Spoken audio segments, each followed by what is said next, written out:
This is Miss Lee, a Filipino teacher teaching here in Vietnam. Time check, it's 9:21 p.m. At kakauwi ko nga lang. At nagugutom ako, wala akong dinner. Kaya naman, bubuksan natin tong mga pagkain na gift nila. This one is coffee. Tingnan natin. Meron na tayo, hindi na tayo aantukin. Ayun. Kung gusto ko i-try ngayon na agad. Ito, hindi ko alam kung ano siya. Actually, meron siyang red stamp. Bakit kaya may red stamp? Ano kayang laman nito? Let's open it! Tingnan natin kung ano makakain ako dito kasi nagutom na ako. Ay, wait. Ayan siya. Ayan. Okay, tingnan natin. Buksan natin kung anong laman. I'm gonna need the scissors. Oh, no. Okay, and then... Ow! Oh my gosh. Okay. So, dahil na hindi ako marunong magbukas. Hala, ito pala. I have been deceived. Meron pala siyang parang lock. Okay, sorry naman, hindi ko alam. Talaga alam. Ano siya? Parang delicacy something. Hala, I wish nakapag-research na ako kung ano-ano sila. Try na ba natin? Now na. Ito siya. Ito yung naman. I don't know what it is.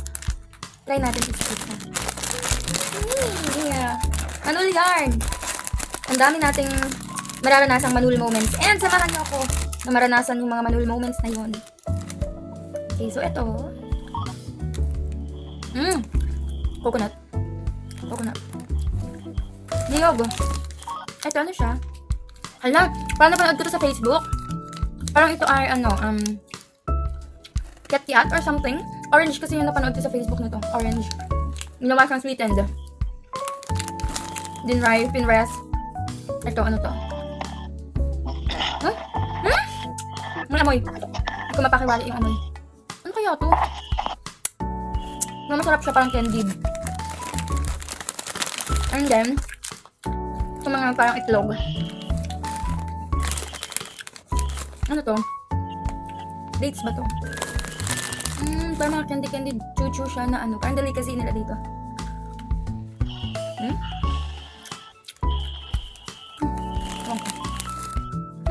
Ito luya to.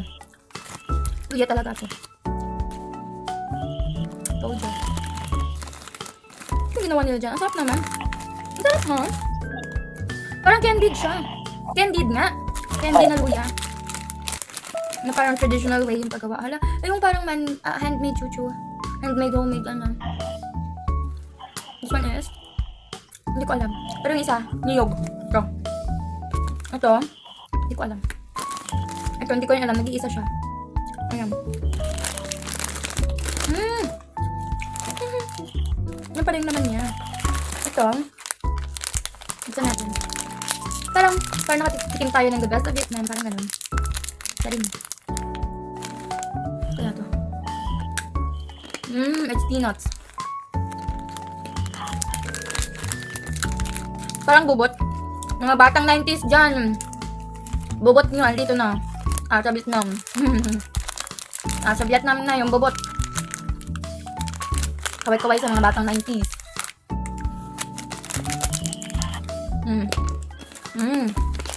Bubot is this. So yan siya. Yun yung naman niya. Okay. Puro siya sweets. Ang himatas. And then, ano pa? Ito. Lazy shetty. Sarap. Ayun. Okay. Let's open it. Hala, all are sweets. Ito, binuksan ko na kanina dahil hindi ako magpagintay. Chocolates. Masarap din. Siyempre, chocolate. Salaman natin itong si Daisy. Tada! Ay! Sarado nga kasi.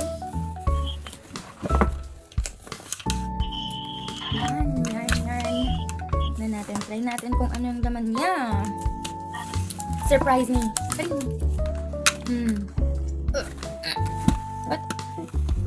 It's super hard. Okay. Hala, the boys here. Kakain-kain kasi naman mga sweets. Hala siya. Not so good. Inubo. Ay! Ah, cookies. Ito siya. Ito naman niya. Cookies. Excuse me. Oh my gosh. Cookies. Yung cookies nila dito, ano siya, lagi siyang may balot. Meron ako nabili dati na parang nasa maliit na timba. Kala ko nga yung nakasalansan lang. Diba usually sa Pinas, nakasalansan siya. Tapos, yung parang may layer-layer lang. Pero dito, usually nakabalot talaga. Yung nakabalot ng individual. Ganyan.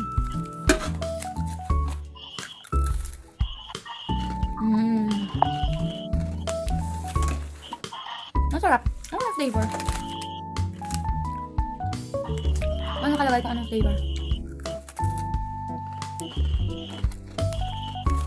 Okay, ganyan siya.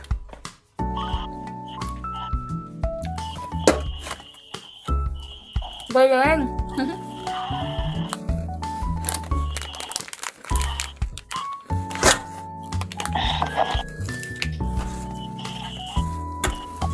Galing naman.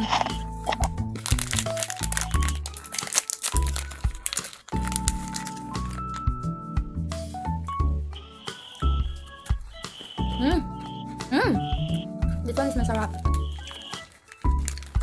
Masarap. Eto, masarap din siya. Parang matitikman mo yung spirit ng Vietnam. However, it's too sweet for me. Samot-saring mga matatamis siya. Ganyan.